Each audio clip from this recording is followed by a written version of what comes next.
Hello. Ooh. Zoom in from korrino there. Yeah, We early morning stream, not the thing that we're usually doing here, but korrino wanted to get his thoughts about organized play out there ahead of the Ask Me Anything. We were able to sort it out for today, and yeah, Oceania doesn't have the most content creators, but you do have some of the strongest opinions. So it'd be great to hear what you guys are feeling about organized play and kind of just put a voice to the concerns and feelings you guys have been having. And I guess you're the representative of OCE in total. How are you doing? I'm well, and yourself? A lot better now that we've had the first episode of Mighty Nine drop, like the last couple of hours. Yeah, a 45-minute episode free on YouTube, which is a great way to start a show off. Oh, 100%. It's going to be absolutely great. I'm so excited for this series. But we're not here to talk about Mighty Nine. We could talk about Mighty Nine. It would be absolutely great.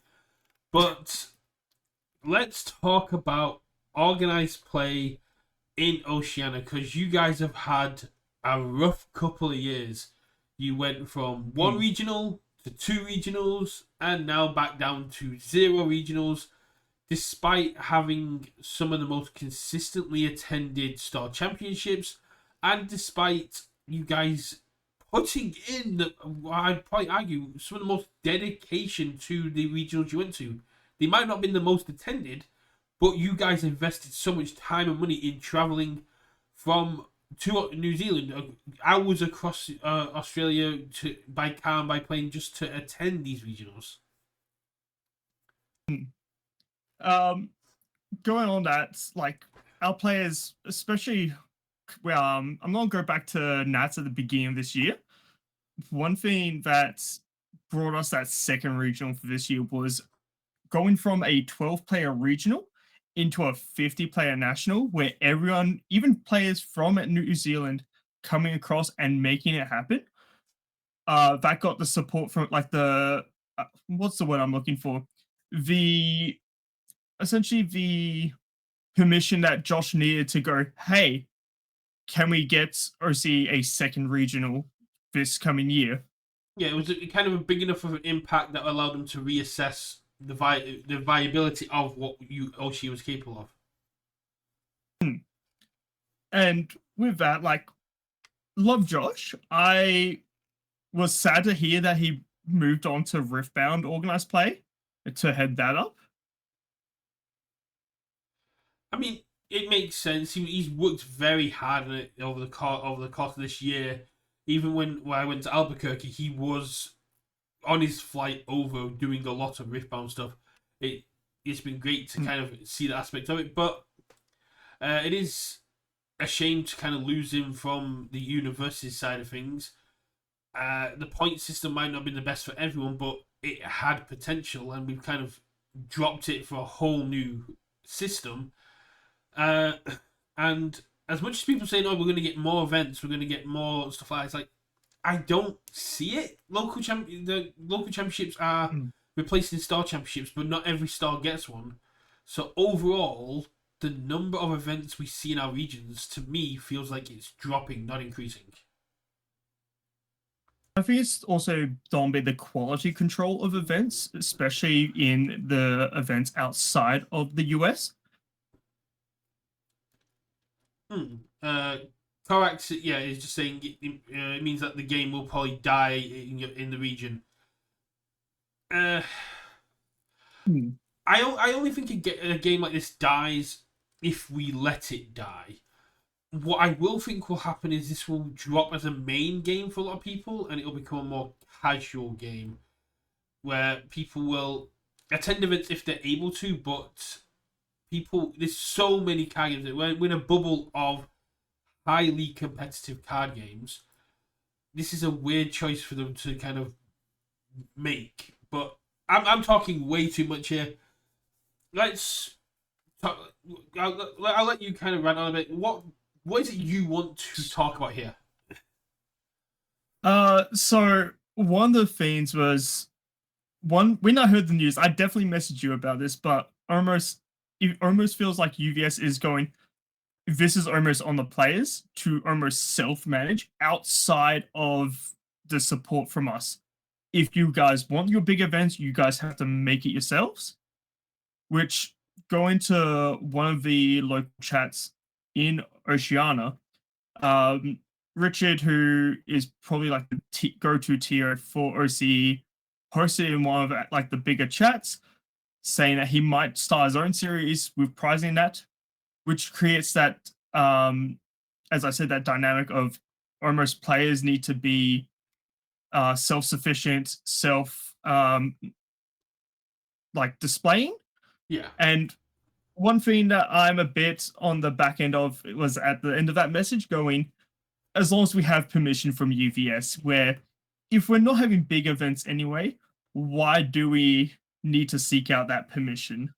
Yeah, that's kind of been the mentality that the EU players are kind of adopting at the minute. It's a case of the playmats we can do for Glasgow next week. Playmats we can do whatever we want with. Attire we can wear whatever we want. What are they going to do? Banners for a year where we have no regionals?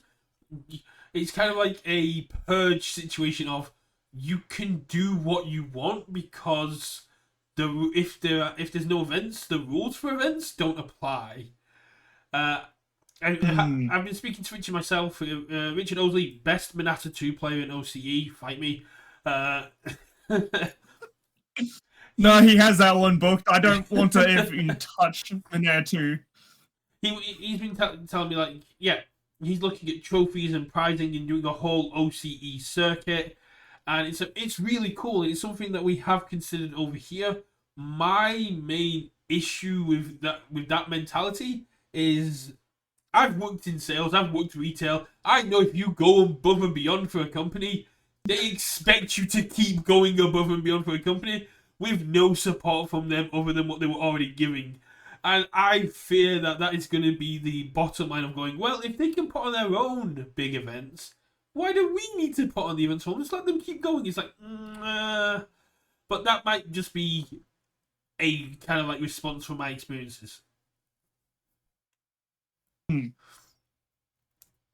One part that I want to come back to though is how this slightly occurred, especially with Josh, who did move over to Riftbound as head of organized play there. He was, as I said, a big advocate for every region outside of the US. I've actually recently spoken with him over Discord. Turns out he is no longer a part of UVS Games, a part of head of organized play for Riftbound. And so I feel like that's one of the bigger advocates that we had within UVS Games for our regions as well. I won't touch on it too much, but yeah, so someone did reach out to me and say that it looks like Josh has moved on. Why that's happened doesn't really matter here. Whether that's got anything to do with OP, we don't want to speculate. This is someone's life. We don't want to get too much into someone else's life and what's gone on there. But you are correct. We have lost an advocate, but Josh is not our only advocate in there. We have a lot of people. Guile has spent enough time traveling around to build connections with every single community. He will fight for us when it comes to stuff like this. Matt Lockwood from the other side of the community aspects has been pushing for more international support. When I was at the summit in May, he was talking about getting casters and interviews and making international regionals feel really strong and really good and having them be on par with NA. So this kind of news is kind of taking the wind out of me a little bit because everything I was expecting to come from what I heard at the summit has kind of been flipped. But I do agree, Josh was one of our biggest advocates. Last year when he joined, he was talking about the fact that last year's Spain regional got cancelled, and he outrightly said, it's happening in 2025 if I have to fly out and make it happen myself. And that's one of the things that endeared me to Josh, the fact that he was like, if no one will do it, I'll do it myself. I think that mentality, having that mentality within that company, definitely brought a bunch of peace of mind within our regions. As we said, he was, as soon as he saw the turnout for nationals when it was in January, and he then took a step out to the hotel that was next door to be on call with I think it's Paul, like CFO, CEO, to go, hey, big boss. Push big boss man, to push for that second regional, because he knows that we will make it happen if they give it to us. Yeah, it's one of the things that, similar to what's happened in the US, the time and location of events has drastically affected what attendance. Like the Grimdark Games one was a very big event that you guys had because it was organized well. It was in a central location and it was ran by a team that unfortunately no longer exists, who were passionate about the game and put the passion in there. They threw money into it. They threw all sorts into it. It was absolutely great to see, and it does so because you guys have got some of the best players, and you guys consistently do well at Worlds. You really do push the letter, and you've had advocates like Galda saying you guys play Universus the way it's meant to be played. Coming in from chat, we've got NJ Brock basically talking about there's no locals here. They would love to travel to play, and they think a pro circuit is a really good idea. It is. It's something that Jasko tried to do.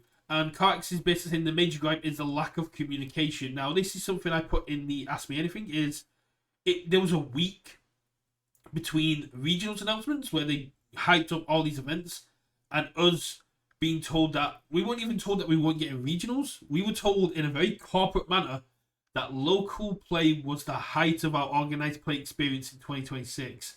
And some people didn't even read that as meaning we weren't getting regionals. It was a very vague and corporate answer to me. So I think lack of communication is an absolute great way, major gripe to have there, Carx.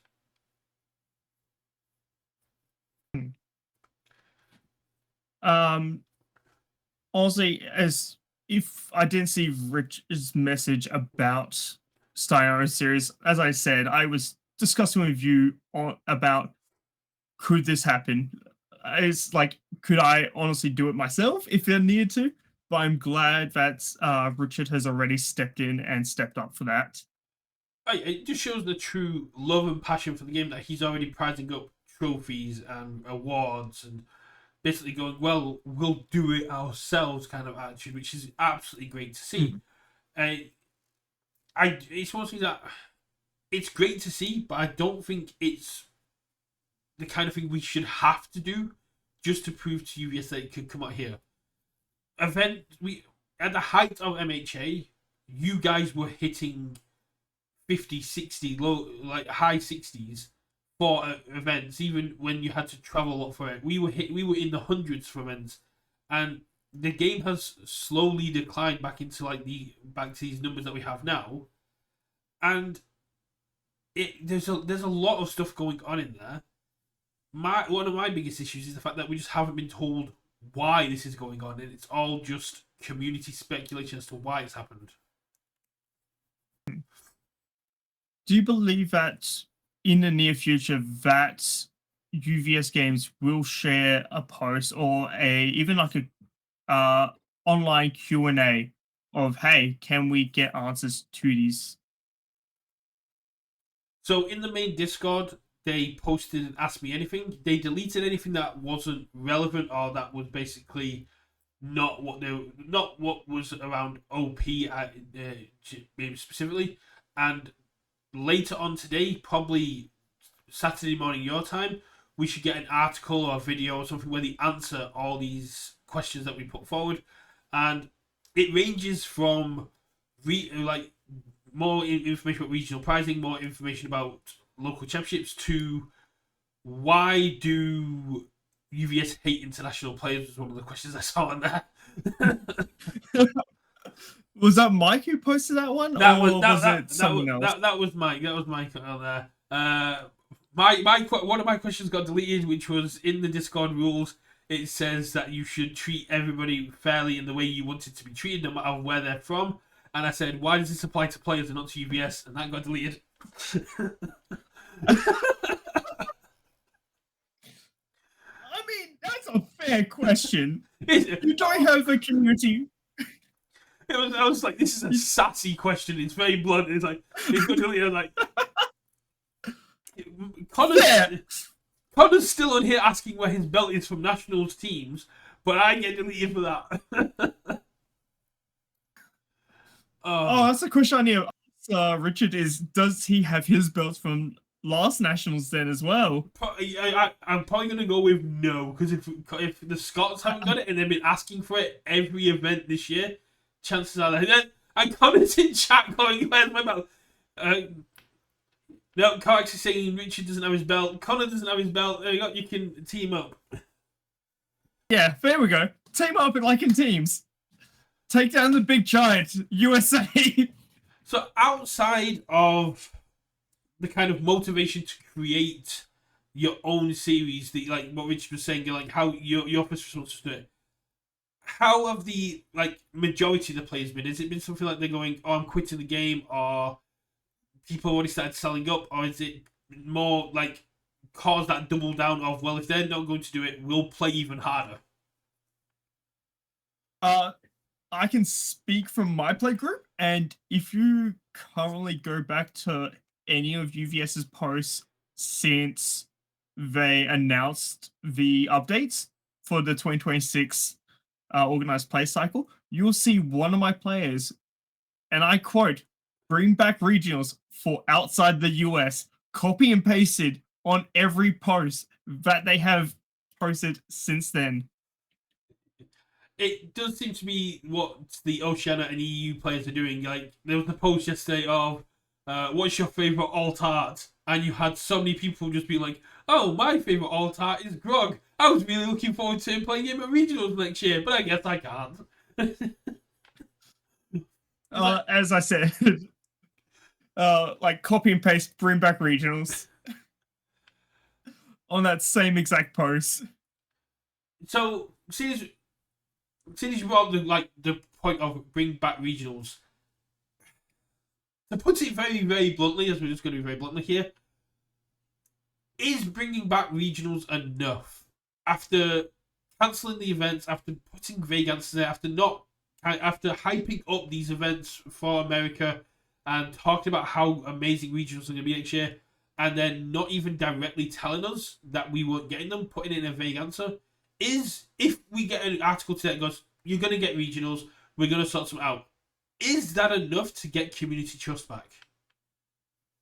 That, to be, just to answer it, no, it won't be enough.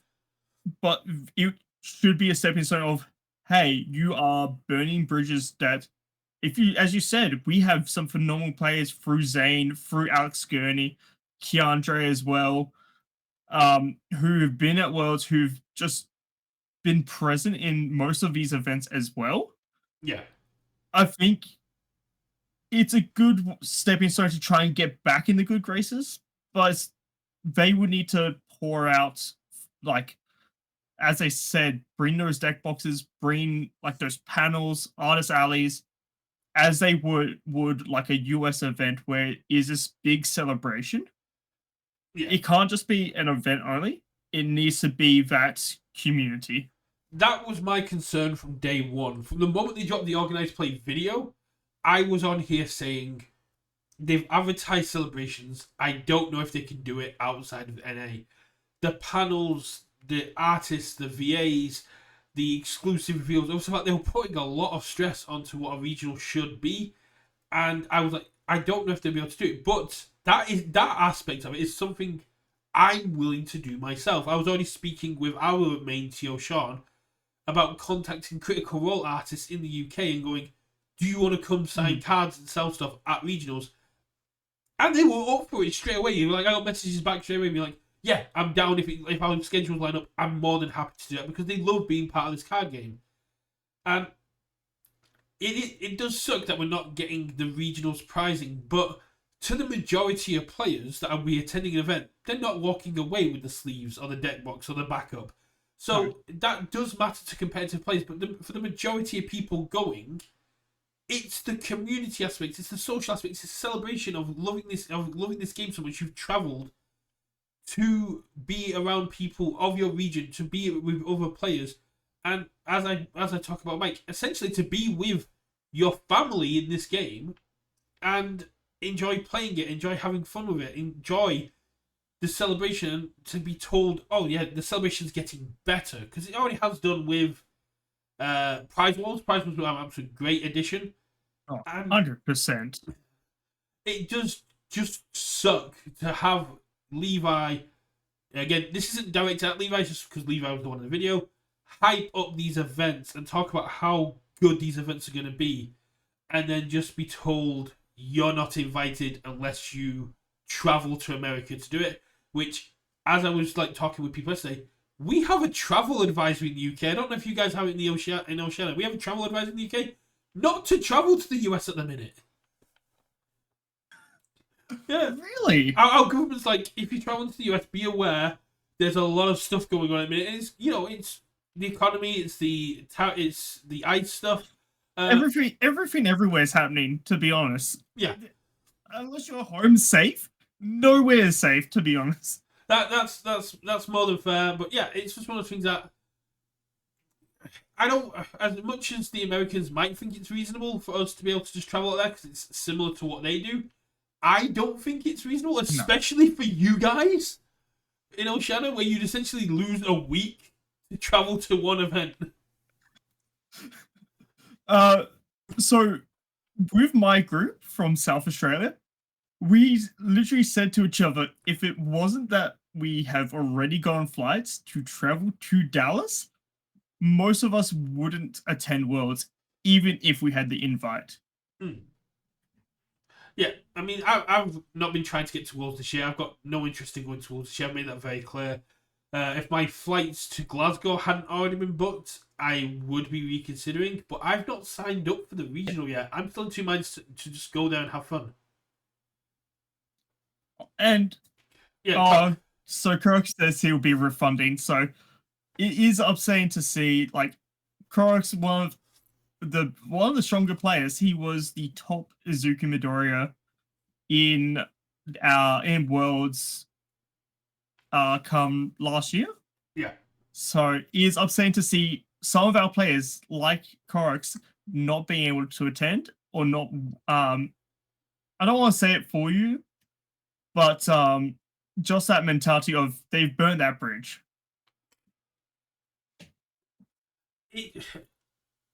Especially for us, with having a regional 2 weeks away when it was announced, it took a lot of wind out of our sails. You've got so many people now that are just going, I'm going to play for fun. If I get 2 losses, I'll just drop. People have become apathetic to the entire game and to the company. Mm-hmm. Like, I don't know. If you could refund flights, I imagine a lot of people would be, but flights are ridiculously hard to get refunded. But yeah, go on. This is your. There's a comment. Yeah, we didn't even get to have a OCE goodbye. It would have been so good to accept that it was our last regional at Canberra. Yeah. And hurrah, and not having that. Yeah, I mean, you guys had 2 events, and yeah, there's so many exclusive promos and stuff like you haven't been able to get access to, and there's gonna be even more next year. Yeah, 2 events for you guys automatically sucks, but like you just said, there's Buffalo for NA before Worlds. We've luckily got Glasgow, but you guys don't get that. We're finished for the year. No, for a bit longer than that, regional wise, but yeah, it's something that kind of like the mentality we're having with Glasgow. It's a celebration. It's kind of a goodbye to the players that won't come back. It's a goodbye to regionals and competitive play, and it's more of a transition to a casual community kind of aspect. Michael Murray kind of put it the best. Players aren't going to quit. They're gonna still sling cards, but they might not support the community, support the company. We might not buy new products. We might proxy everything or just play because it doesn't matter. You guys were completely deprived of that. You don't get to celebrate. You don't get to reminisce. You don't get to play the crazy cards you've always wanted to play at our regionals and just have fun. And that does suck. And it's something I hadn't even contemplated because we do have it. So yeah, that's an absolute travesty that you guys don't get to have one last hurrah as a community before everything changes. And as I said, like OCE, because we're as a small group, everyone knows everyone. It's like a second family with this game. For example, last worlds, first worlds for myself, first worlds for most of my players, and we essentially hang out with Zane and his crew for all of that time. Like, because we're in different states, we're 12 hours apart driving. Like, even though we only hang out at events, is that second family, that connection that we have, and not being able to celebrate that. And I know Zane's not going to Worlds, so it's hard to like just catch up with him again, unless like one of us forces ourselves to travel to each other's territory. Yeah, I mean, Zane was considering coming to Glasgow to help get Worlds points, but life kind of got in the way. And like you said, he's no longer able to go. It does suck. I mean, Worlds last year, I did not have fun. I dropped after like round 3, round 4. I went and did side events, and I love the game. Don't get me wrong. We played the Jester Wedding PvE on webcam a couple of days ago, and everyone who was playing had a lot of fun. The game is still absolutely solid. The community interactions are still very good outside of this issue between community members. But I think everyone's issue is just with the way the company's handling it. And yeah, Coax, you guys also, it's also not a good time for you guys because community-wise, we had Burning Godzilla not available to us, and then you guys have, let's do it in the right chronology.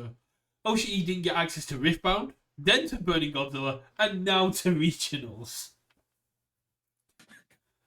And it's a shame because, like, just a few hundred or a couple of thousand miles over the ocean, China have been playing with it for months. We just need. I know some stores have imported some Chinese Riftbound. I know Richard actually had Chinese Riftbound when we had last regionals happen. But more recently, because we're starting to get in, it's just a lack of quantity of product is what OCE I've seen is experiencing with Riftbound. Oh, that's not limited to OCE. That's the whole world. That's everywhere? Yeah. Like Okay, that makes me a little bit happier. The proving grounds are ridiculously hard to find. Yes.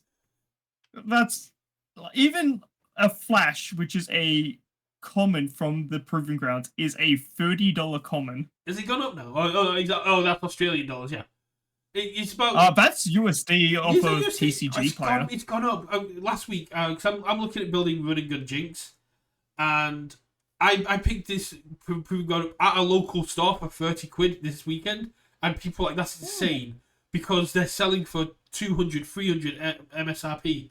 And yeah, Flash, a common that just says move 2 units is ridiculously hard to get, and the fact that it's got the Master Yi stuff. So if you can pick up a Proving Grounds at RRP, you can sell the contents for the same price you paid for it, if not more. 100%.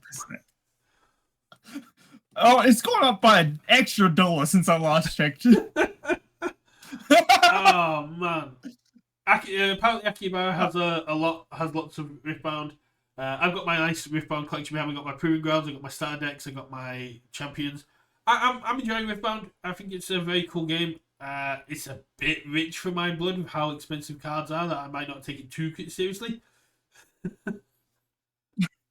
Riftbound, I actually, before you messaged saying we're still good for today, I was at the card store picking up some more cards for my Yasuo deck. Ooh, you like Yasuo's a good one.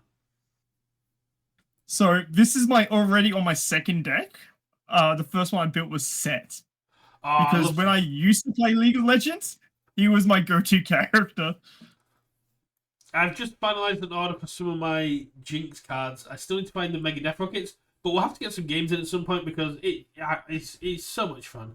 But anyway, let's kind of stay on point. I think uh, I getting think back. the point is people are moving off of UVS at this rate and Well, treating it more as a casual I game. mean, moving from Universus to Riftbound is a very lateral move because they're both UVS games. But Ryan has their foot in the door. Yeah, I mean, the Riftbound release and like the events going on, the fact that Houston sold out in minutes, Atlanta's close to selling out, it shows how popular it is. I mean, the game is going to be absolutely huge, and Riot say they've already got 20 sets planned. So this isn't a Bandai cash grab pump and dump situation. They're in it for the long haul, and the way Dave and everyone at Riot interacts with the community feels very UVS-y. It's like when you go to the community Riftbound, you've got Dave talking there. You've got some of the designers, the people in there from Riot. The community is great outside of the competitive players, I'd say. And if you want content, geez, there's so much content. Everyone is. It's like before October, there was a handful of people covering Riftbound, and I was like on the fringes of that because I covered it when I felt like it. But now you've got people like Max who've been covering everything, dropping aspects of content because of how saturated the market is.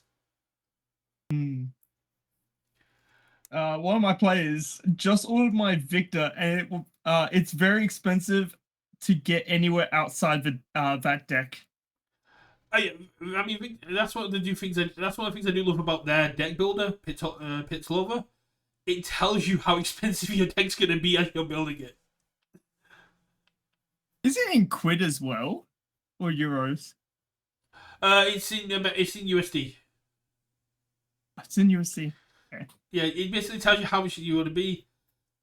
When you talk competitive, we're talking ATL competitive player. I'm talking about the people that basically there's been posts popping up on Facebook of people talking about new players and new people to the game, complaining that people are just bringing Karsai and Master Yi to Nexus nights every single time. And they're like, people are posting going, I went 4-0 with Karsai at Nexus night. It's like, yeah, because you ran into 8 people that had just picked up a Jinx Star deck, and you played the best meta deck in the room. What do you mean? Wait till people have had experience and have a deck they enjoy, and watch them just stomp you next few games that you play with them. Kaisar.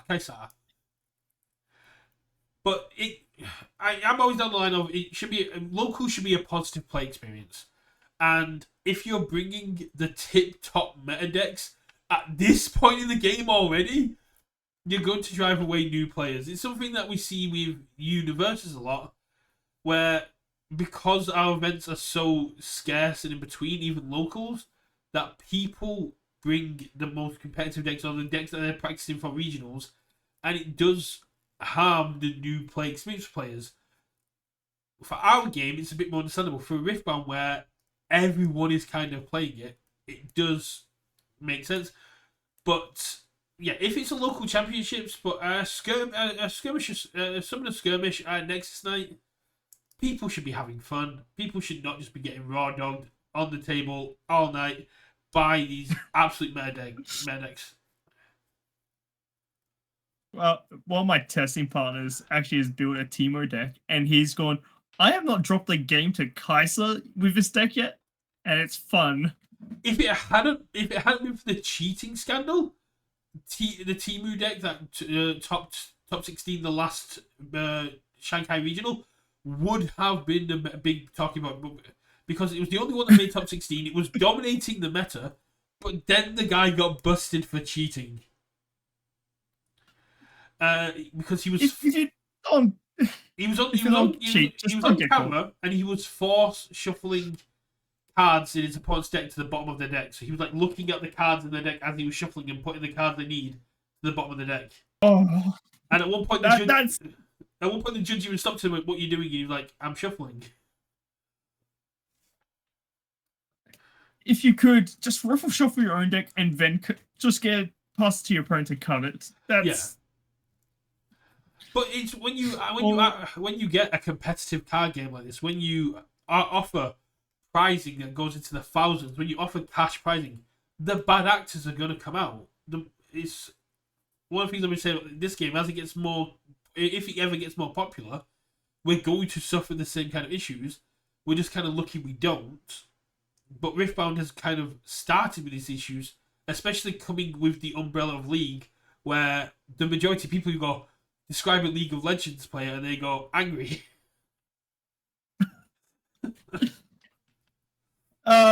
Angry, or the other one is what's the other term I've heard? I have one of our mates just says he's disappointed in League players, just as a general rule of thumb, which is a bit harsh. I mean, we're all League players now who play Riftbound. It is League of Legends. I mean, and if you watch Arcane, I guess. Well, you're not players there, you're just appreciators. Oh, true. I mean, anyone who tunes into any live stream or any form of content, everyone who watches Worlds for League is just an appreciator. Yeah. I mean, I managed to order one of the Arcane promo boxes before they sold out. I like the Chinese promo boxes. No, they did an English one. Okay, this is the first I'm hearing about it. Oh yeah, it was like it was early September. They did an English release. There was 70 USD, and they released at the beginning of next year. And I only had enough to get one, and they're currently being sold on eBay as a pre-order for about 400, 500. Of course they are. Yeah. If you look at Proving Grounds, they go from what, like 60 originally or something, and now if you look, they're posting for like 200 plus. Yeah. I mean, cases of Riftbound are being advertised at 300 USD, 3,000 USD. It's insane. That is too rich for my blood. Oh, it is. It's too rich for a lot of people's blood, but people going, it's what people are asking for online, so it's what I'm going to ask for. But we've had a nice little break into Riftbound, but let's kind of like circle back to organized play, and like everything like. It's the main issue I'm kind of having asking questions is the topic has been talked to death at this point. Americans have got their thing on it. We've done our bit on it. Everyone has their own kind of opinions on it, and as happy as you guys are, like in your demeanor talking about it, you can tell it sucks for you.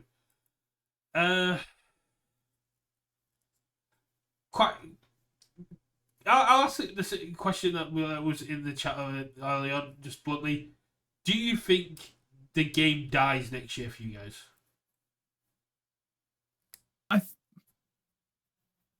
In terms of a competitive view of it, I do believe the game will suffer if it doesn't die. As some of my players have talked about almost selling out or trying to sell off like your pricey cards.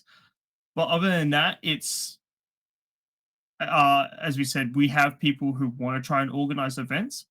Outside of those events, I think the lack of support just causes essentially a fatal wound, if not patched. If it doesn't die next year, it's kind of like the All Might situation. The wound has been done. It's on its last legs. Oh, that is the best way to put it. Starting off with the My Hero set. It can't be fixed. It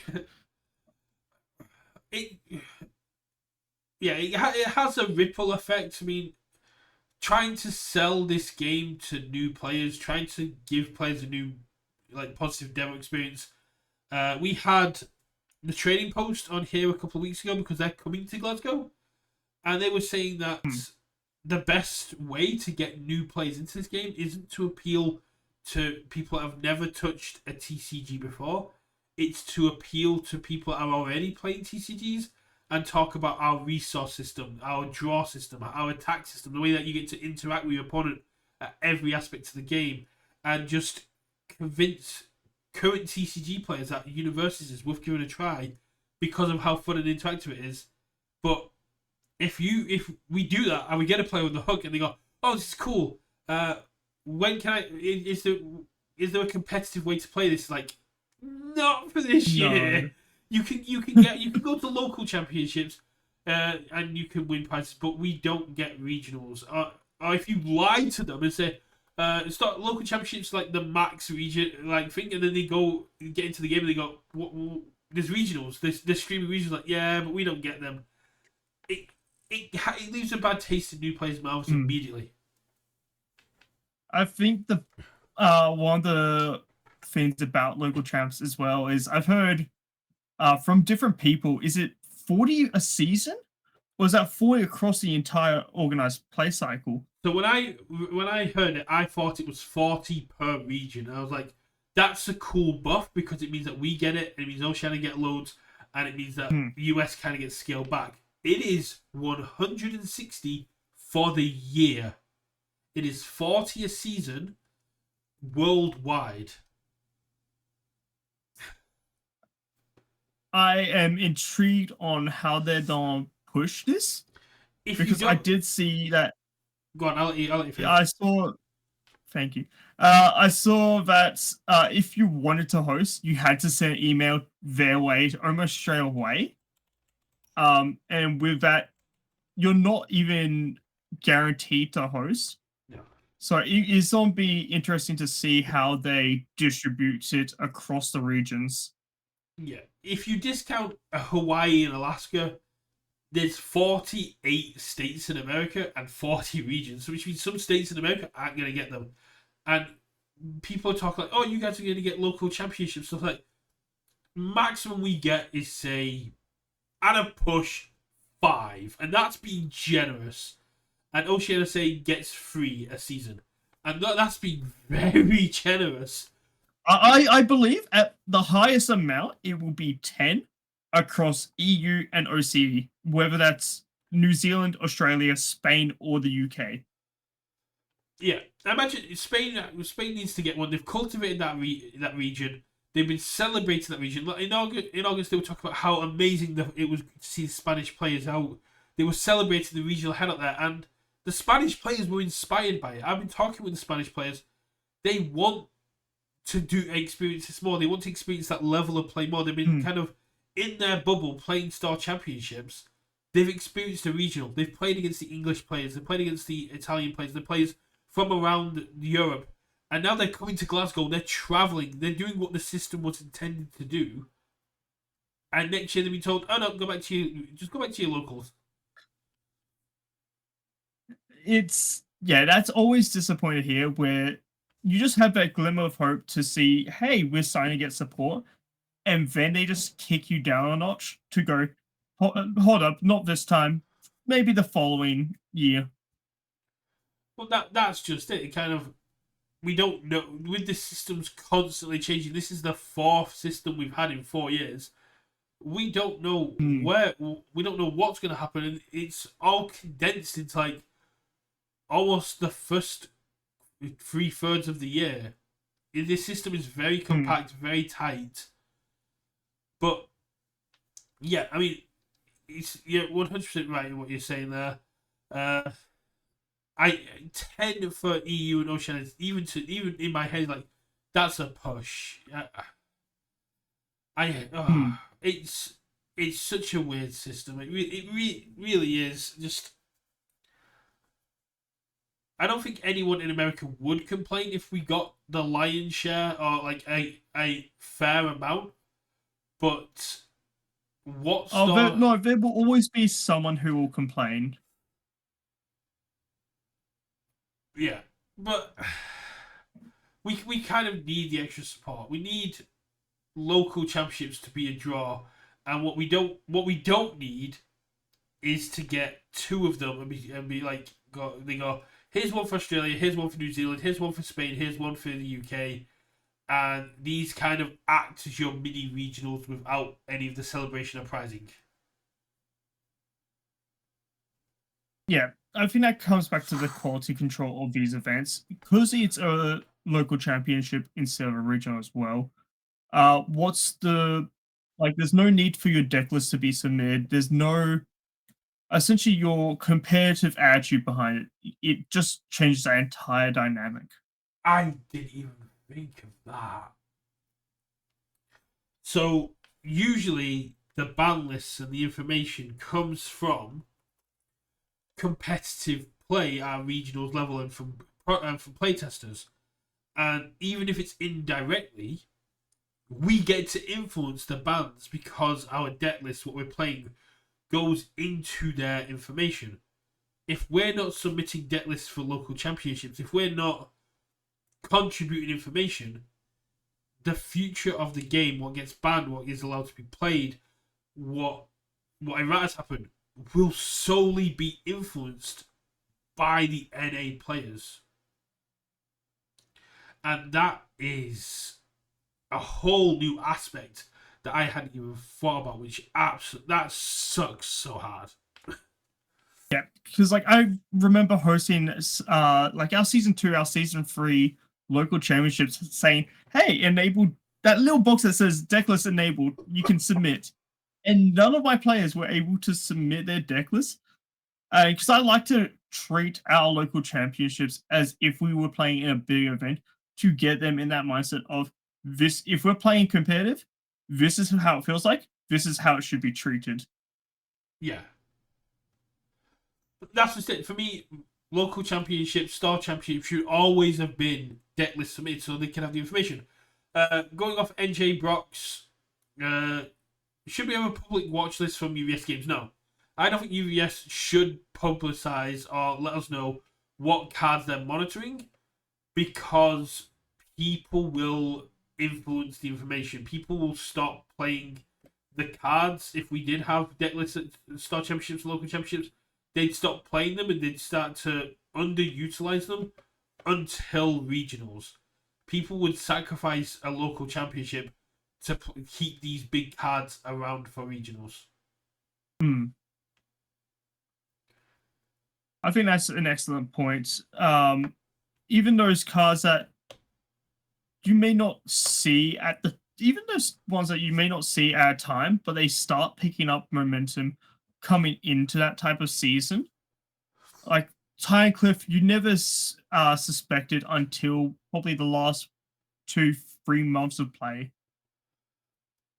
Titan Cliff was definitely a choice, but the reasoning of how it solved six-hander problems that allowed you to essentially have a partial mulligan during your turn and fix your hand was absolutely valid, especially when you're looking at the high roll characters we now have on those symbols.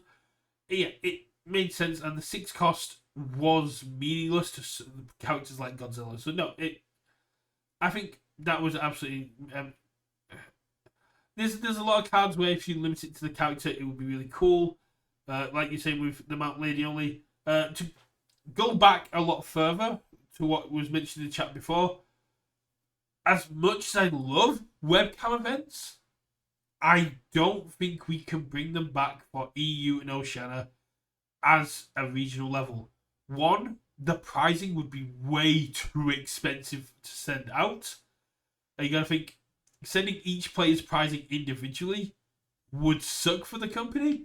And even if they chucked it on a pallet, sent it out to Richard or Sean and said, you distribute it, that's still very, very expensive.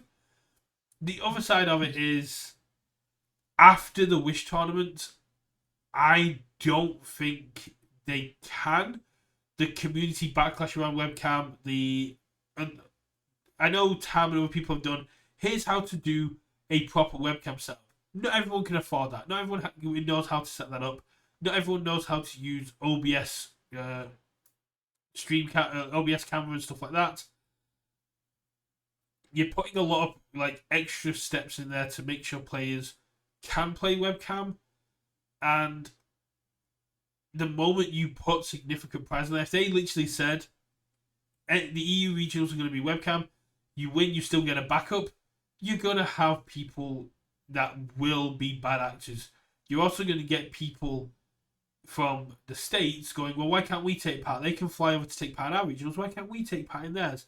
It's like if I fly over and just use if I use my VPN, can I take part in stuff like that? Oh, that reminds me when it was, I want to say it was the 2023 regionals that was supposed to be held in was it 23? Yeah, 2023. Our first regionals was supposed to be held in Melbourne. With that though, and hosted by TAC Games, I had my flights booked. Was going with one of my play testers, and we were already excited to go. This was like with the Ojo 2 meta around. Oh god. I know, and then it got changed probably a month out before the event to go, hey, we're doing it as a webcam instead. With that, because what became of that webcam, we had US players, your Canadian players, always all jump into the event. And I think Tam was one who took it, or was like he made that top cut.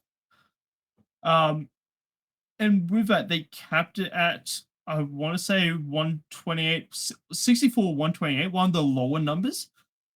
And there was OCE players that was going, hey, is there room for us? And you had like Canadian players and these players who would say, yeah, I can step out if they can join. With that though, UVS goes, no, we will increase the spacing for this event. I'm not sure if it's UVS. I'm certain, from what I've heard, it was UVS's call on that. Okay. Rather than TAC Games, who was running it. In the end, they didn't increase that spacing, and so even some of our OCE players missed out in our own regional because it wasn't that region locked. Yeah. And you had the same issue with Nats for 2022, where it was like, oh yeah, it's going to be webcam only, and then you had the Americans coming back. That I'm certain that that regional was region locked, or that national was region locked. Oh, okay. Because which is why I posed the question of, hey, when they did change that regional, if that was going to be region locked as well. Yeah.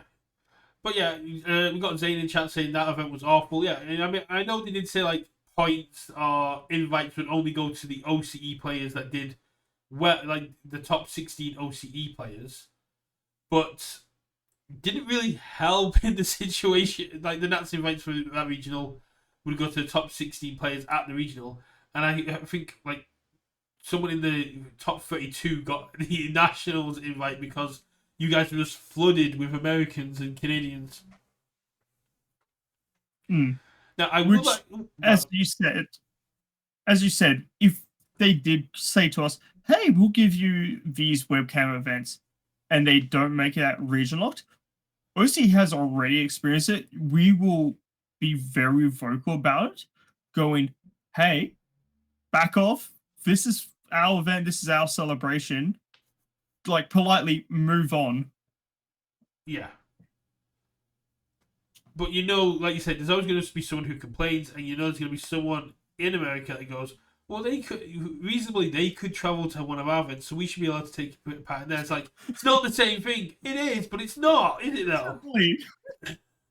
Reasonably. Flights to go to Dallas alone for myself and for like players who are already booked was about 1,800. One of my players, Streezer, who's been in chat all night, has been looking and is not on the same flights as us because it's gone up to 3,100, and alternatively, it's like 2,200 for flights alone. Jeez.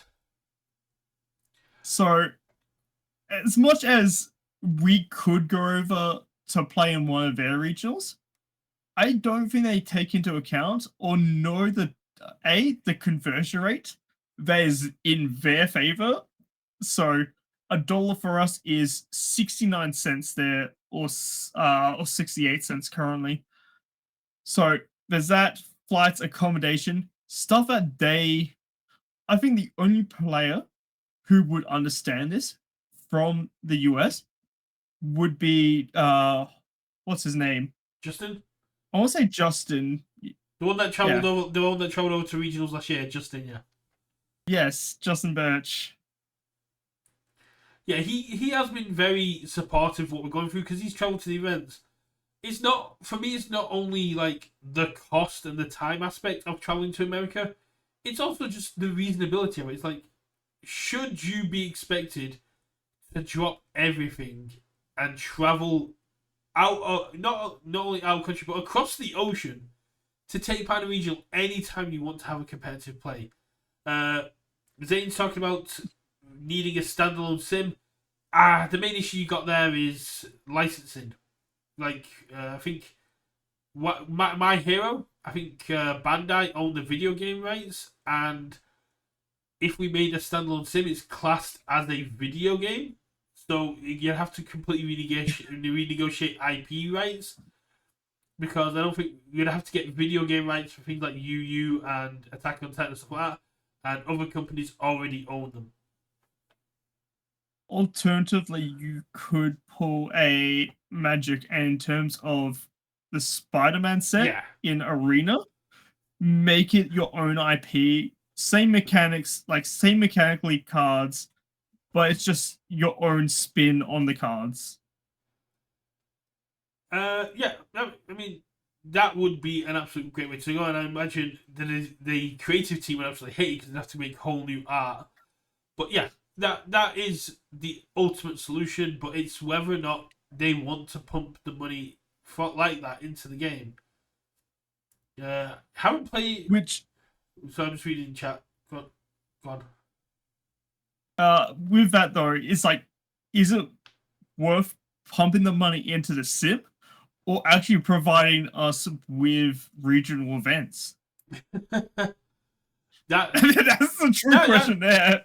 That's the question. I mean, you've already got people. We'll go back to it briefly. We've already got people asking for a Riftbound online client.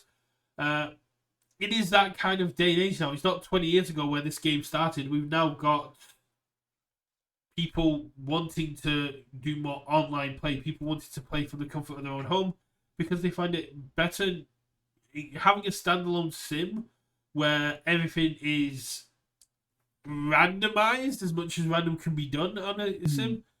Would be a solution to like online regional stuff like that, but it doesn't recreate the community aspect. Whenever I've been playing, 100% not. Yeah, whenever I've been playing on webcam, I'll chat with the people there, but it's not the same as being in the room. The atmosphere, the noise, everything that's going on in there, it's just not the same.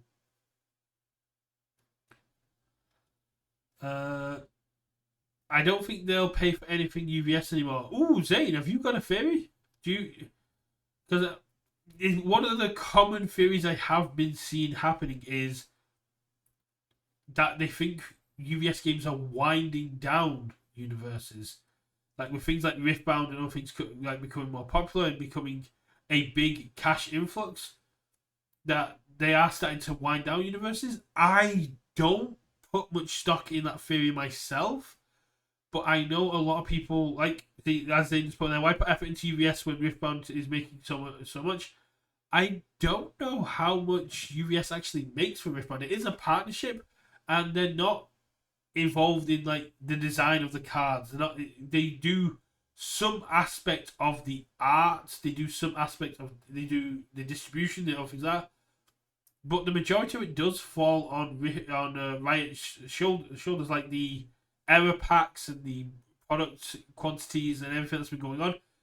All that's kind of fallen on Riot, even if we, as Universus players, did put it on UVS. As it's just a common answer of like, if something happens, the first go-to response is UVS games. Come on now. Well, it was something that I was like theorizing 2023 when UVS was pumping out loads of products and stuff like that. I was like, they're buffing up the company to make it look more profitable to sell, and my friend went, they're not going to sell it. And now my head's just going, oh, they did it so they could get Riftbound. They wanted to make the company look really profitable so they could get Riftbound. But it's all speculation. NJ Brook got someone who talked to them and was getting hints that they were looking to sell off the game to someone else. I mean, UVS games, no run in UVS. I mean, UVS is we shorten UVS to universes, but I've always been one of those adamant things. If I see UVS, I see it as UVS games, which is like why on the main Discord when I was in there, I would talk about every aspect of UVS games. I'd get a shout out for people going, "No, this is UVS chat." I was like, I'm talking UVS. No, universes. Like, Oh, back uh, off. yeah, they do a lot of OP as well, and they are partners. Like Riot do say about talking with their partners. It's this is someone who talks to them in person, usually every other week. I mean, I without it, Unless it is written, it's hard to. It's just speculation to yeah, us.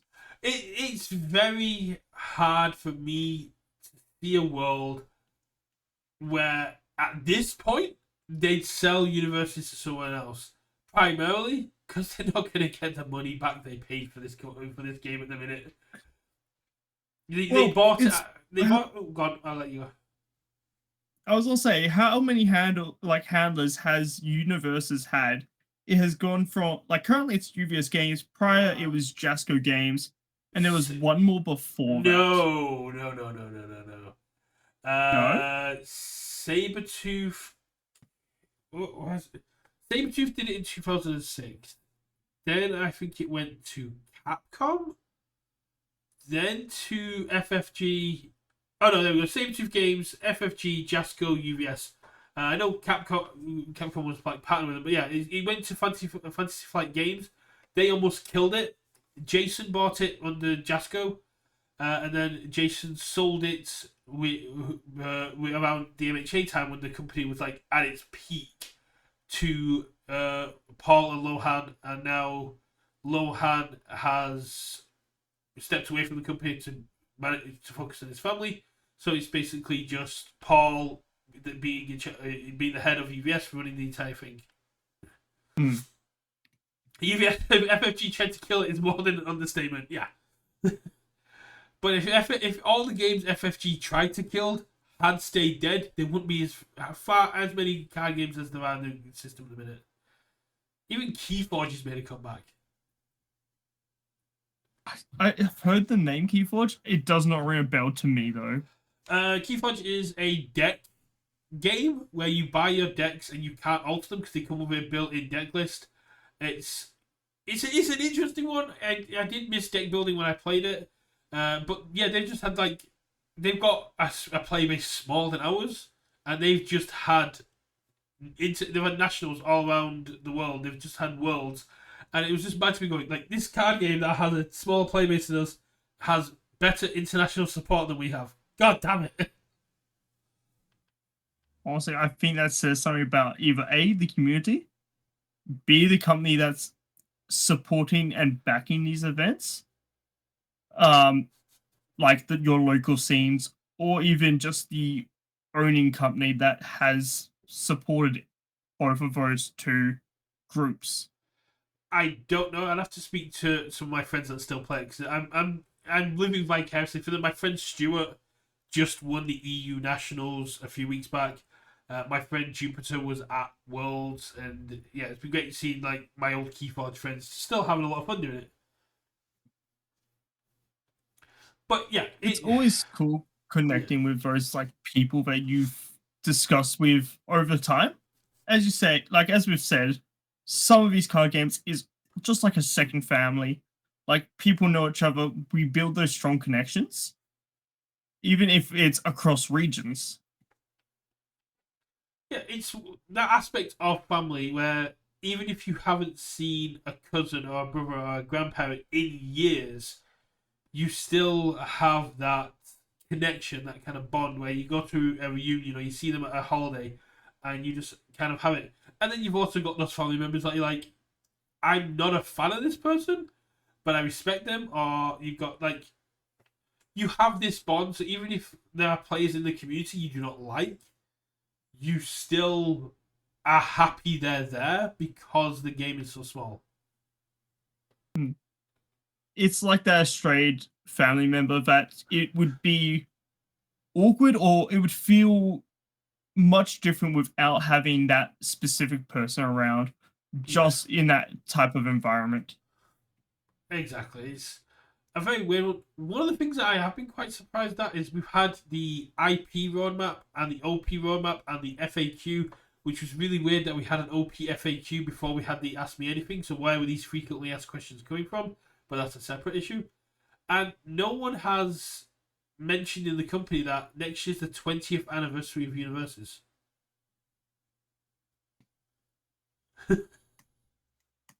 That's I've only played this for 4 years at this point. Yeah. I don't know the past decade of this game. I've only kind of gone into retro. I say that I have 12 decks, one on each symbol. Um, but with that, I want when I went to um Worlds is just seeing those people who are big names that have like the old retro champion cards, Hmm. and I just want to talk with them to say, hey, what are your thoughts throughout this time where you've seen the highs and the lows and the handover of this game on numerous accounts?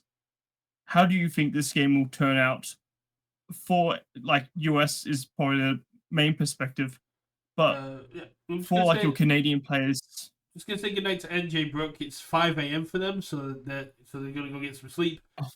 But yeah, you said they've got job interviews today, and kind of like the job interview aspect for the old heads, like you're saying, if we could ask them where they see Universes in 5, 10, 15 years, if it's still going to be around, if it's still going to be doing the same thing as it is now. But, I mean, one of the good things we do have about the fact that the OCE community is brand new, but the EU community has been around since the start. mm, It's talking with Mike Hardiman and Dan Austin and Michael Murray, Connor Middlegrass, the fact that I get to hear the stories about Goro and the last 20 years of playing this game, for the open playtesting to the gender that was on cards and how many times there were specific cards that interacted depending on what your character's gender was. It was really weird. yes. So I definitely, as soon as I cracked some Mega Man, I saw GM, and I was like, what is this supposed to mean? And then someone pointed out, gender male characters only can activate this ability. and it's just it's great to hear like the evolution of the game from that aspect, but the fact that at its core it stayed the same. You can get one of the 2006 starter decks and it plays the same at its core as some of the more recent as some of the more recent starter decks, and it's really cool to have that aspect. But yeah, it's also the game has changed a lot around the core, and Hmm. it is really weird. Like if at Magic's 20th, at Yu-Gi-Oh's 20th, Yu-Gi-Oh celebrated its 25th anniversary, and they've got pins and badges and events, and yeah, it's so. I'm just going around in circles, but it's just really weird to see them not celebrate this, especially now with the new website. You can actually go back and look at the last 20 years of World Championships and see all their cards. And Uh, even, yeah, go on, I'll let you go. I'm just going to read Zane's message where you took. I was I was on Reed Zane's message. Okay. Yeah. Uh, so Zane saying, overall, I'm very done with UVS games failing to support us at both a player and store level. I was really looking forward to Worlds again and was considering forking out the insane cost. But since their new decision, I decided not to go. Yeah. We did touch on this briefly, Zane, before, because everyone knows you, Zane. Everyone loves you. You are an honorary member of the EU community. But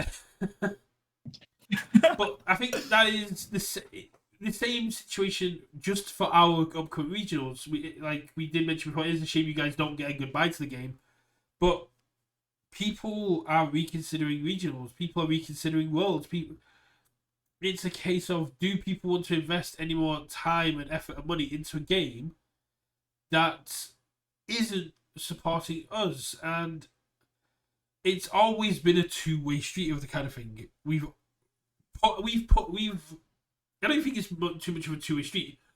The international community has always given UVS a long rope to make mistakes and make issues and then sort them out. And even when the community, like last year, was just having a go at international players, and UVS stepped in and said, no, we need to be treating everyone equally, knock it off. And even when we get the people that are going, oh yeah, OCE regionals don't matter because there was only 12 people there. It's like, screw you. No, it doesn't matter. That's 12 very good, concentrated players that was probably going to give us as much information as your 200-person event. Get absolutely fucked on that. We've always had this kind of air from the community that international players don't matter. And I've always tried to fight for EU players to get equality. And to the same extent, I've tried to help Oceania by putting my voice out there, putting my finger there, going, everyone should be treated equally despite region. And I think this decision, has just played into a fear or a concept that has been in the back of our minds since starting this game, that we're not as important as NA players. And as you said, even if our regionals, like as you said, the 12-player regional that we had season 3 of last year, and how that could provide as much data as your 200-player regionals in NA. As we've previously said as well, some of our OCE players, Zane, Keandre, Alex Gurney, who come to Worlds and be just that big presence, who makes that mark. That first, I remember just staying up to watch Zane's first game, like the Worlds, because he was the only OCE player at that event, and just as you said, he's an honorary member of EU because of that event. But he made his mark for OCE, and as you see, we can OCE player in in every Worlds. Yes, we had Yuan Choi come finals to Nick Reagan, and then this year with Alex Gurney on his pony. Yeah, like OCE does not sit down. No, we will fight. Yeah, you guys play absolutely amazingly. I played against Uyong in 2023. We played a lot online, so we both kind of knew each other's decks, and he absolutely decimated that. I don't know how much he plays since he started looking for Flesh and Blood, but he is an absolute beast, and he went from relatively new at the beginning of the year when he went to his first regionals with just an overhaul starter deck that he briefly modified, to second in the world from how much he practiced and loved this game. Like I said, Zane was the only person that showed up to the 2022 Worlds. 2022. He spent a lot after Swiss. He hung out with the EU guys. They did a lot of work together. I was giggling when you were talking about seeing him on stream on day 1 of Worlds, because that was against me. I remember that match so vividly because I think it's turn 2 and I just go attack. Foundation, no cards in hand against Ojuo2, and the commentators just go, "That's a bold move against Ojuo2." It was playing Zane's always a lot of fun. I mean, Oceania and EU always represent. We may not do as well overall. We may not win the events, but we bring the spice. We bring the decks that NA players may not even considered. Greg Moss bringing Rhino 1, which was completely out of meta, and getting into the top 3. I think he made top 32, top 16. You guys were rocking the Izuku Midori's, which most people had written off at that point, and now he is terrorizing the meta even further. They said you had ponies, you had Yukidoras. We had 2 Mineta 2s in Last Worlds, being Richard Osley himself and one of his players. Yeah, exactly. Richard Osley has always been doing really well on Mineta 2. And, for example, Richard Osley is one of those people that was kind of like me in my Dabby era, which is a case of it's not about the character, it's about the person that's pumped 600 hours of games in with that character and knows how to handle every situation. And which is why I took Spike to Worlds. But yeah, exactly. It's not to discount the ENA passion, but how much love and how much passion we put into this game with how concentrated our community is should be commended. We play through the hate, we play through the prejudice, we play through the people looking down on us for our regions and our events, and we have to put up with people on Facebook, on Reddit, on Discord, constantly putting down our regions, and we have to keep going through. We've had to have this almost like armor of self-confidence in our community and in the company that we are going to be supported. And the decision from last week shattered something at a core level for a lot of players who have been holding on to the fact that we matter because we're still getting events, and now we're not. It's also crazy to think about that the original video for Organized Play is almost like been out for 2 weeks, and we've just had this song and dance about how does everyone feel about this. Yeah, that was the kind of thing, like I said when I was doing my little rant. We got the frequently asked questions, and then we got an Ask Me Anything on the frequently asked questions. That confuses me.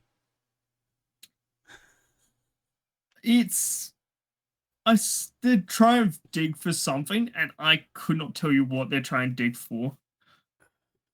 Yeah, for me, it's the information delay. Like, on the website, it says regionals are a worldwide celebration of the game, and I was coping hard after that video. I will admit, I was coping very hard. I was in there going, they're not gonna do it. They're not gonna cut off areas. I'm sure they need to finalize stuff, like with Sean and with Rich. They need to get the information, so they couldn't put it in the video because they didn't have it. And then a week later, they stealth drop an article. They don't post it everywhere. They stealth drop an FAQ where they don't even fully explain the situation. We had some of our players in the EU going, they didn't say we weren't getting regionals. They were just saying that local championships really matter. It's like, no, you're not reading between the right lines there. You're not reading. That I've found crepium. Yeah.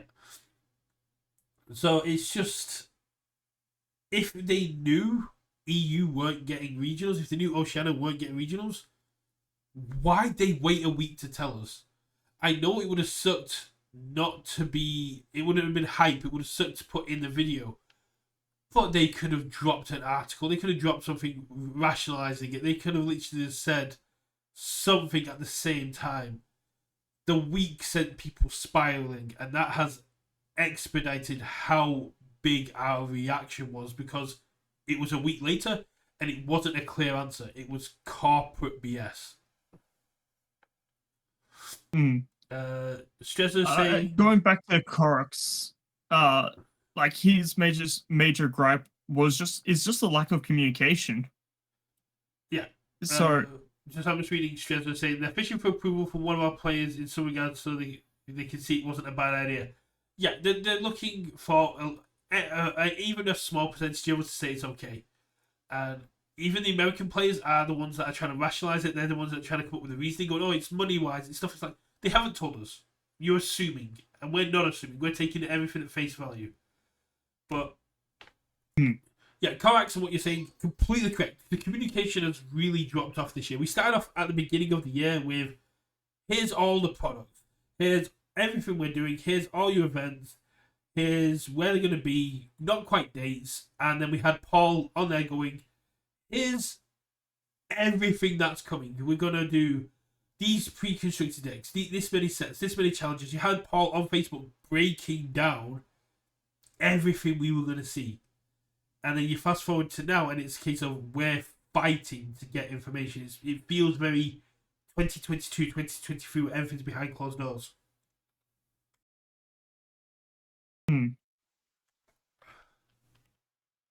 With that, if they were to bring events back and say, hey, if we consult with our regions, how would you hope that organized play would be structured, looking back at the different iterations that we've had so far? I don't think it's about the structure of organized play. I think it's about how it's being done. I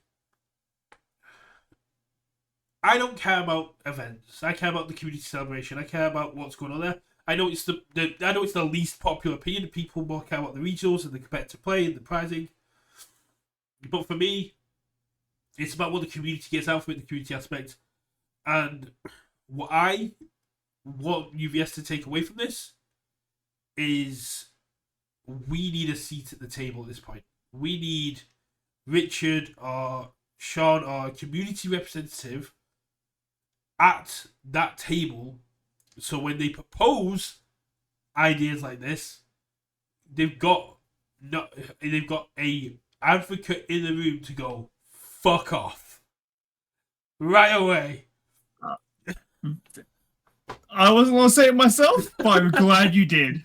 That's the best way to put it. I mean, if it's an English Australian representative, they might drop the C word, but you know. Hey, I'm not gonna drop it here. Okay, don't you worry. I won't get your Twitch demonetized yet. It's come up a lot in the UK Discords. That doesn't surprise me. Do you know what annoys me? The OP video came out and the Discord went on fire with that it's terrible for Americans, but then we get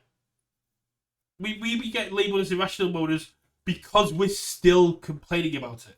That's the thing. Because the Americans have calmed down, because they understand the benefits of the system to them now, they don't care about the negative effects to us. Like what was happening in Discord yesterday, people were just going, travel to America. It's like, that's not reasonable. Oh, but it's reasonable for me to do it, so it should be reasonable for you to do it. That's not how something reasonable works. And as I pointed out, as for like Streezer, who's like, we're looking at booking flights, and it was an extra 400 or more from how much I spent on it to get to the US months out from Worlds. Yeah, and we're gonna have all the dates by the end of the year. So if you wanted to go to Chicago, it's probably going to be the most expensive. But like when you get to the ones in August, they're going to be the cheapest. But cheapest is heavily in air quotations. And are we supposed to be expected to then go, hey, we went to one regionals, let's spend the exact same amount of money or more to then go to Worlds afterwards? Yeah. One of the biggest things I've been saying to like Americans is, if the shoe was on the other foot, if you lost all your regionals and we got them, you would be worse than us. And they all go, no, we'd handle it better. And then I'm just like, do you remember what happened with Jose? Bullshit. Yeah, do you remember what happened with Jose after the Wish tournament? Do you remember how many bridges, how much content was coming up there just because someone got banned and UVS wouldn't tell them why? And people were people were naming names in the company, demanding answers and getting banned or like blacklisted for it. And I think relatively, we have been a lot more calm. We've been a lot more petty. Like you were saying, every single post UVS puts out at the minute is filled with, oh, I really wish I could do this at regionals. We're being very petty about it, but we're not as angry. I think it's because we have put up with this nonsense for too long, where we're not numb to it, but we just go, it's the same song and dance. Let's just push buttons until we get the answers we want. It's also a cultural thing about it. Is a case of, I say it's petty, but it's also just funny for us. Like It's hilarious. Let's be real. Like I said, Richard Bazendale put on the alternate art post going, "I love alternate art grog. I really wish I could play him at regionals next year." Like that's peak. That is petty complaining, but they've related it to the post, and they've raised the issue, but they've kept it about the post. It is a petty act of rebellion, and I love it because it's also just so funny. That's what people are kind of doing. Mike's Hunter's Ally, such a beautiful card, and would love being able to show it off my past regional success at locals. Can't wait to see you bring to regionals next year. Oh wait, never mind. I think the only one I did was on the Ask Me Anything post. I put the GIF from The Office that was like, "Do you have any questions about organized play?" And I put the Kelly Kapoor GIF up of, "I have lots of questions. First of all, how dare you?" Yep. It's just the same song and dance. Yeah, that's in the it. end. But the thing is, the American, the Australians and the English reading those comments are going to be having a laugh. Because we understand why they're doing it, but it's also just funny to us, and it's a bit of a cultural thing. It's like it's very dry comedy. It's our humor. Yeah, it's very dry comedy, but it's something that we understand. It's also like we can like emphasize our sentences with swear words without getting offended about it. That's why in our culture we drop the C word, we drop like F-bombs, like anything under the sun, it can just get dropped randomly. Oh yeah, I was having a chat with my son the other day because he's 8, so he's starting to like experience more adult words, and it was a case of like, "Oh yeah, swear words are bad." I went, "No, swear words aren't bad. They're age restricted." He's like, "Can I get one when I'm 10?" I'm like, "We'll see." Are your son light with like damn or something, or something a bit heavier? He's been watching a lot more YouTube, and the YouTube stuff kind of on there. It's also just a thing of I like to I'm British, but the school run at the minute is taking me an hour because he's still at his old school in like a couple of towns over, so leaving at 7:30 a.m. to get to school for 7:30. Every sort of time going, what are you doing, you fucking idiot, to another driver? And he goes, "That's a swear word." I was like, "It's fine. I'm 36. I'm allowed to swear." You can unlock swear words as you level up. Hey, age is just a level. Yeah, exactly. Everything's a leveling system. Speaking of leveling systems, solo leveling drops today, and I am so hyped to get the new Sun Jin Woo. I'm not sure about other stores or states for OCE. I went to my game store yesterday going, "Hey, have we gotten our quote for our solo leveling experience bundles?" "No." "Have I ordered them?" "Yes." "Where are they?" Not even shipped out yet. I had heard that you guys were delayed to the new year. Would have been great if we'd have been told it officially. Wait, to the new... Oh, of course. Of course. Of course. It's okay. What events have you got to play it in? Locals, because I know Streezer was hyped to play Sun Jin Woo. I was hyped to play Sun Jin Woo. And I guess Worlds. That's after the new year. I'm going to say this with my full chest. So you got here? Just play proxies. Yeah. UVS are not going to police locals. Also, we're in a purge year. What are they going to do? Ban you for playing proxies? Oh no, you won't be able to play in a regional for a year, possibly 2. Oh, sorry, I was looking to go to Chicago. Yeah, that's just by the time it comes down to Chicago, it's like just proxy it, man. If you want to play Sun Jin Woo at locals, as long as everyone in that room is okay with you playing the proxies because they haven't arrived, just go for it. This is not an official UVS stance, by the way. This is just me in my purge form going, the rules don't apply anymore because the punishment doesn't exist. We what we call, like, we use our players' names when there's just something that's common to them. And one of them is pulling a sack where instead of having your character card, You just have the UVS Ultra image on your phone, and that is what you use for your character. Yeah, exactly. And because we are such a tight group of 6 people, 6 to 8 people, we just go, yeah, sure, thumbs up. You're so close. You went 6 to 8. You didn't go 6 No, to 7. no. I work at a school and I deal with it enough. I do not need to listen to any more of those 2 numbers next to each other.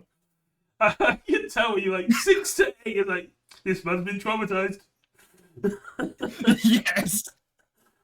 UVS was sent in place to put your proxies confirmed. Unlikely. Yeah, they don't spend money to come to this rural part of Australia that no one cares about. Even Zane would travel to Adelaide. They're not going to police locals. They never have. They never will. They don't even care about getting our deck list from there. So, if you want a proxy, it's fine. Like you were saying, people are looking to sell. I've just sold my Walk the Dogs because someone wants to play them at regionals. I sold them at a discount, like £25 per person, which is a lot reduced from market, because someone wanted to play them at regionals, and they've got a year left, and we have no regionals. So by the time if we ever get another regional, they'll be out of rotation anyway. That is a very fair, and that is where my Walk the Dogs will go into a retro deck instead. The only retro deck I have is Dabby 1 Reversals, which doesn't need to play retro. It needs to play. That doesn't need Walk the Dog. You just play Reversals. Yeah, you just go, okay, cool. My first enhance, your turn. My next attack gets +3 damage. I'm going to keep doing this until I'm ready to attack you. Ew, I did not even think about that. Yeah. Yeah. I'll make sure I run like my desperate struggles just to go reset back to printed, please. That's fine. But yeah, it's just it's so yeah.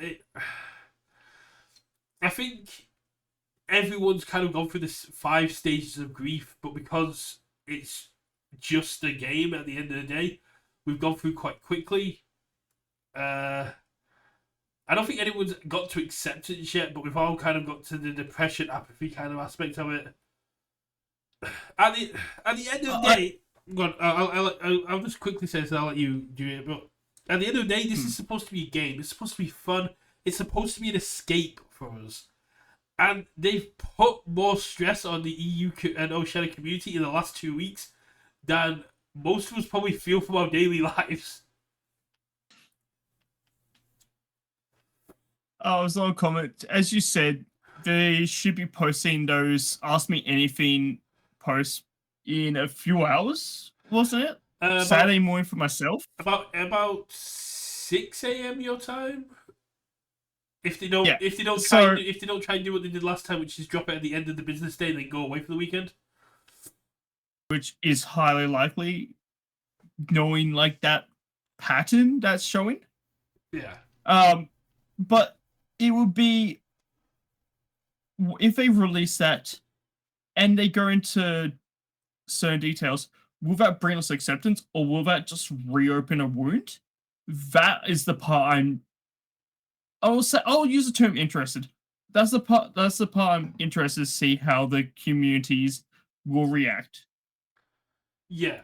It all depends on how they handle it. If they walk back, if they do a 180, they don't get an award for doing the right thing. Oh, no. That's what I was saying earlier. They need to, if they're gonna walk it back, they need to do more. They need to make up for this mistake. If they double down, they need to do very carefully. If they double down and just basically go, you get nothing other than local championships, and they tried to explain it, and they tried to justify it. They need to justify it in a way that explains why it's taken 2 weeks to get this justification. They need to justify it in a way that isn't going to patronize, demean, disrespect any player. and I don't think they can. I think so. I think they've just accepted people are going to be upset, and the people that stick around are the people that stick around. The people that leave are the people that leave, and they're hoping they can recover in a year, in 2 years, in 3 years.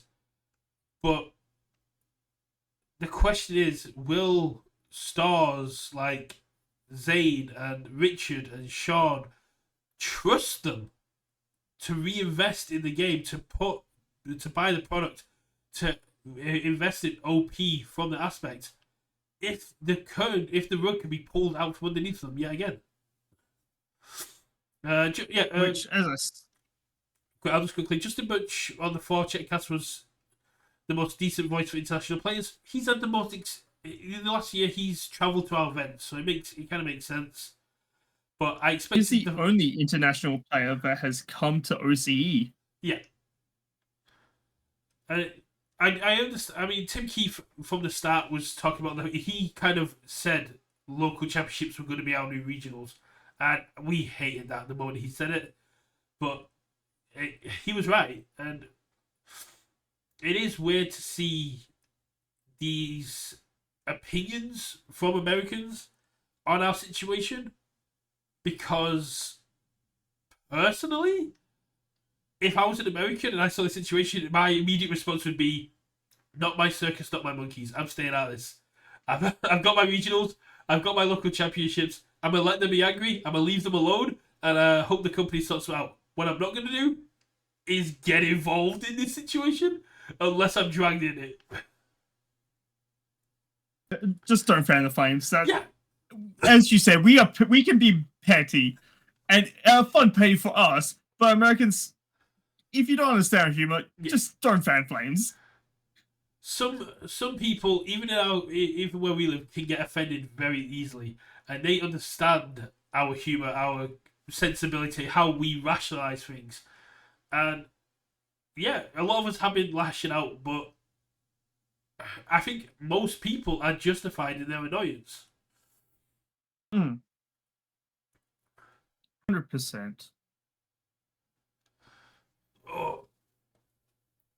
It's definitely a tough one, but I'm glad you reached out. I'm glad to hear like Oceana have the same kind of feelings and regards. It sounds like you guys are kind of in the same. You are in the same situation, but you're in the same headspace as what we're in. Yeah, I out of the 5 stages of grief, I think it's between that bargaining depression of like we're waiting for that like just that FAQ to come back to go, or they're asking me anything, going, what's going on in the end? If there's hope, a glimmer of hope, great. But that's where that bargaining stage is still at. But come out of it on the other end, and that is where it's make or break, is how I'm seeing it. Yeah, exactly. I think everyone went through anger. Well, the stages of grief aren't linear, but I know people were initially angry. People have kind of resonated between the bargaining and depression throughout the last week. But I don't think any of us can hit acceptance until we see this Ask Me Anything article. Until 100%. Yeah, until it's set in stone fully that they're either walking it back or they're doubling down. As I said, if they walk it back, it's not going to fix everything. They will need to put that time and effort to either give us what, like, force what NA has in our areas, like those panels, like those arts alleys. But even then, it's only the step in the right direction. They've charted a bridge. Like I said before, I think to me, the only way to make it right beyond like after regionals to like start earning the trust, to start rebuilding the bridges, is we get someone who has a seat at that table. They don't need to be employed. They don't need to be a staff member. But what they need is an Oceana. A consultation. Yeah, they need an Oceana, they need EU, even through our biggest TO, a player, a community ambassador, anything like that, to just go, this is wrong. The players won't stand for it because they must have known this was coming. There's no way they drop this information, wait a week to drop the bombshell, and go, the players will be fine. No. Well, we've like I said, we've done this song and dance before. OCE will pipe up, or EU will join us in this one, and we will make our voices known. Yeah. It's the same song and dance as 22, 23. Yeah, I just want to think that people, with my content, the way I act, go, oh, you're the biggest UVS like hype man, you're the most positive content creator. You put, no matter what the company does, you always put a positive spin on it. It's like, yeah, when they do good things, I have good reactions. But when they do bad things, well, they get my week of content that I've been putting out. I've had one of my players actually directly message me going, is Brett gonna attend Worlds? And you said that if you didn't have Glasgow already booked, you wouldn't attend. So how does that look for Worlds? I was never attending to plan. I was never planning to attend Worlds. UVS are. I've made this abundantly clear to UVS. I made this abundantly clear to the playbase. It's not a play decision. It's a political decision for me. I don't want to go too much into politics because it's meant to be a game. I am a white guy and I get racially profiled in my own country, and with everything that's going on in America with tan people and international people, I don't feel safe going, especially now compared to when I went in May. On top of that, with things like the alligator camp that's going on in America and just the whole attitude of where America's going, I don't feel safe, I don't feel comfortable, and I don't feel right going to a country that has turned away players for Pokemon national championships because of their skin color, because of their gender identity, because of their sexuality. And as a pansexual person myself, as part of the LGBTQ community, I don't feel like I should go to Worlds. Simple as. It's a purely political decision for me here, where I feel it would be a betrayal of a lot of my core beliefs to go to Worlds because it's held in America. Simple.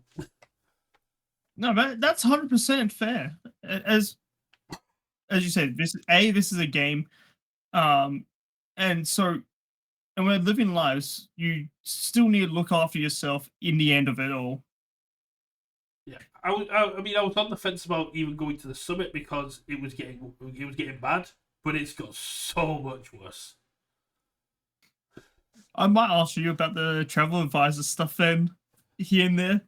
Yeah, it's just something like the UK government put out to be like, be careful traveling to America. Make sure you have your ID on you all the time. Make sure so in case you get pulled over by ICE.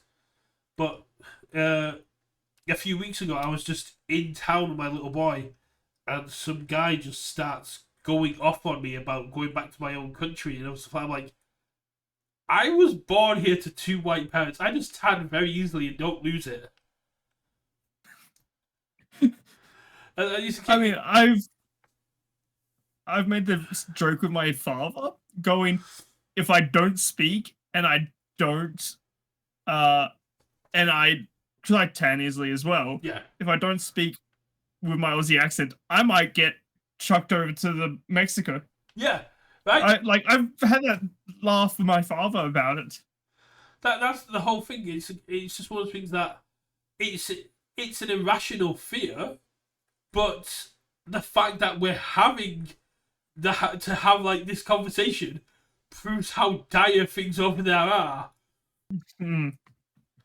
And for me, it's a long-term issue. Like throughout my childhood and stuff like that, I was racially profiled despite my race being completely different from what I was being profiled as.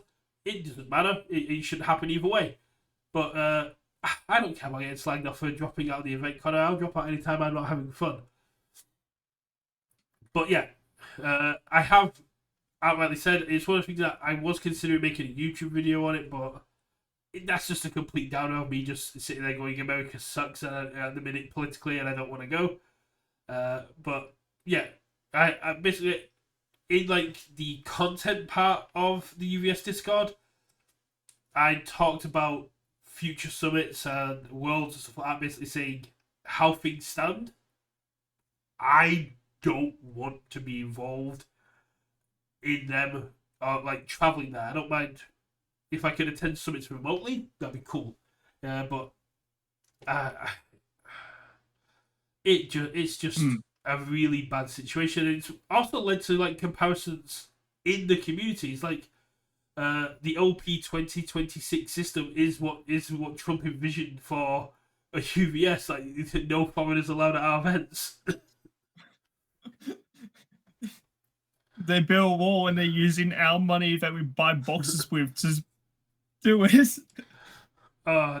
Just a wall of AOT boxes keeping people out. I don't see that in your background. Where's that? Oh, I know you're an advocate for the wall. I was an advocate for the wall, but then I moved house and I couldn't justify why I had to pack up 40 AOT boxes.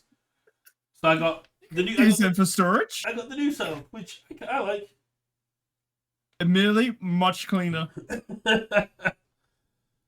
But yeah, the wall was fun. I think we should head towards wrapping up. It's been 2 hours. It's been absolutely great chatting with you, man.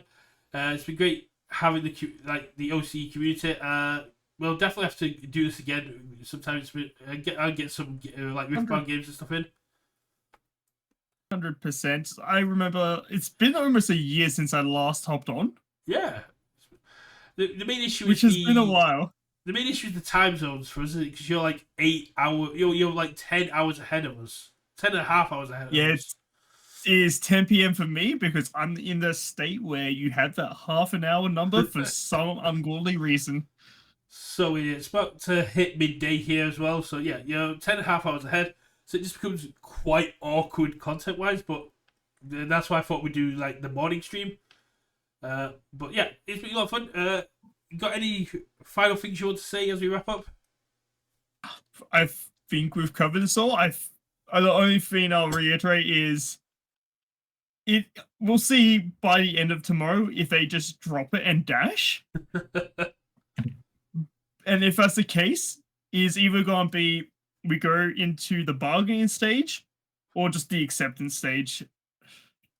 Yeah. I guess the last thing I'll say to everyone and everyone watching this, if you're dissatisfied, if you want your voice heard, if you haven't spoken up on this issue and you want to, please do it now.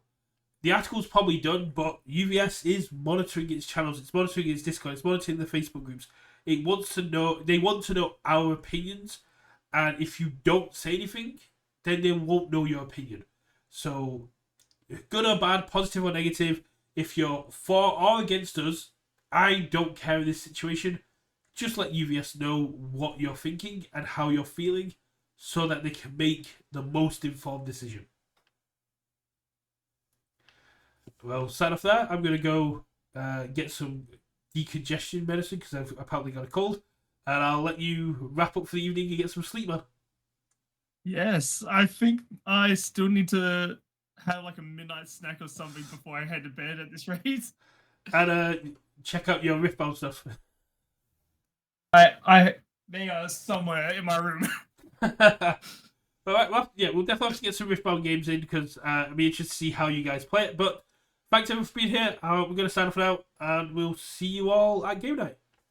Bye.